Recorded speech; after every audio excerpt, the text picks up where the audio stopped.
Assalamu alaikum, my dear students for class 11th zoology. This is the portion of human physiology which we are dealing at this time. In the human physiology, the chapter is excretory products and elimination. And this time we are dealing with the structure of human kidneys, especially the excretion, formation of urine in the nephron.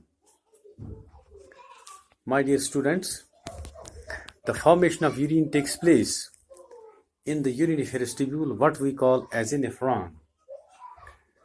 The physiology of excretion includes two processes, urea formation and urine formation.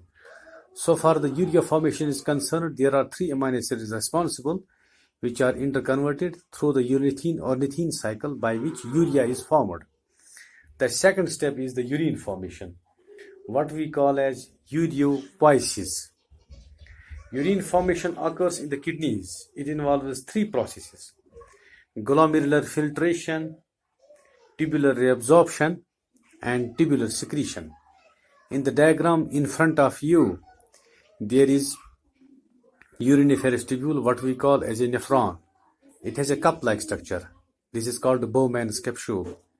It has a bunch-like structure, bunch of capillaries in the cup, that is called as glomerulus. Glomerulus is supplied by blood circulation through efferent arteriole and drains outside through efferent arteriole. There is loop of Henle and ascending and descending loop, proximal convoluted tubule and distal convoluted tubule, lastly a branched tubule that is called as collecting duct, which is clearly visible in front of you in the structure. Urine formation occurs in the kidneys. It involves three processes: glomerular filtration, tubular reabsorption, and tubular secretion. So far the glomerular filtration is concerned, walls of glomerular capillaries and Bowman's capsule are very thin and are semi-permeable due to the process of pores in the former and slit pores in the later. They allow water and small molecules in the blood to pass through them. Fluid containing these materials is forced out of the glomerular capillaries into the Bowman's capsule by the high pressure of the blood in the glomerular capillaries. The pressure is high because the glomerular capillaries are narrower than the efferent renal arteries. In the diagram in front of you, Bowman's capsule, the efferent arteriole has higher lumen than the efferent arteriole, because efferent arteriole drains blood into the glomerulus. Efferent arteriole drains blood out of the glomerulus. When the lumen of the efferent arteriole is higher and efferent arteriole lower, it creates a pressure in the glomerulus. The pressure is high because the glomerular capillaries are narrower than the efferent renal arteries. This pressure is 75 millimeters Hg in man. The fluid tends to move in the reverse direction due to osmotic pressure of plasma proteins in the glomerular capillaries and hydrostatic pressure of the fluid in the urinary tubule. These pressures in man are about 30 mm Hg and 20 mm Hg respectively. The net force moving the fluid from the glomerular capillaries, called the filtration pressure, is 75 or 30 plus 20 or 25 mmHg. The separation of small molecules and ions from large molecules and cells in the blood is termed ultrafiltration, which is clearly visible in the diagram in front of you. The filtered out fluid is known as glomerular filtrate or capsular filtrate or ultrafiltrate. The ultrafiltrate contains sodium, potassium, chloride ions, glucose, amino acids, along with urea, uric acid, creatinine, ketonic bodies, and large amount of water. The blood is left with only corpuscles and plasma proteins, albumin and globulins. The concentration of various materials in the glomerular filtrate are nearly equal to their respective concentrations in the plasma. The filtrate, therefore, almost resembles the protein-free and cell-free plasma in composition and osmotic pressure. So far the process of tubular reabsorption is concerned.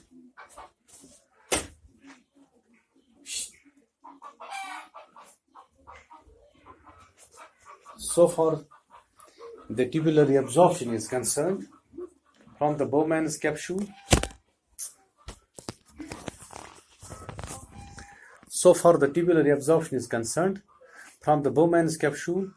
the glomerular filtrate passes into the tubule and flows through it to the collecting duct. During this course, its composition, osmotic pressure, and pH change due to selective reabsorption of materials from it and secretion of more waste materials into it. It contains two things: proximal convoluted tubule physiology, loop of Henle physiology, and distal convoluted tubule. The cells lining the proximal convoluted tubule are well adapted for reabsorption of materials from the filtrate. They have abundant mitochondria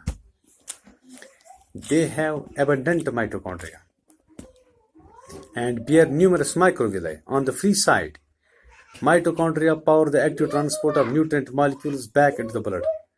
Microvilli increase the surface for reabsorption. The cells reabsorb entire glucose, amino acids, most of the inorganic ions, sodium, potassium, chlorine, much of the water, as well as some urea from the filtrate. Reabsorption takes place as adder. Glucose, amino acids, sodium, potassium ions are reabsorbed by active transport. Glucose reabsorption is so efficient that appearance of only a trace of glucose in urine suggests a possible presence of a disease called diabetes mellitus. Chloride ions are reabsorbed by passive transport from the positively charged ions. Active uptake of ions reduces the concentration of the filtrate, and an equivalent amount of water passes into the peritubular capillaries by osmosis.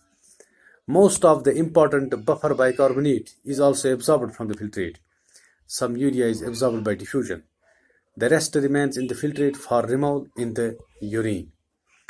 So far the loop of Henle is concerned, below the proximal convoluted tubule and distal convoluted tubule, this tubular, we can say this U-like structure. The following events occur in the loop of Henle. The first wide part of the descending limb is impermeable to ions, urea and water. It merely transfers the ionic osmotic filtrate from the PCT to the narrow region of the descending limb. The second narrow part of the descending limb is free, permeable to water.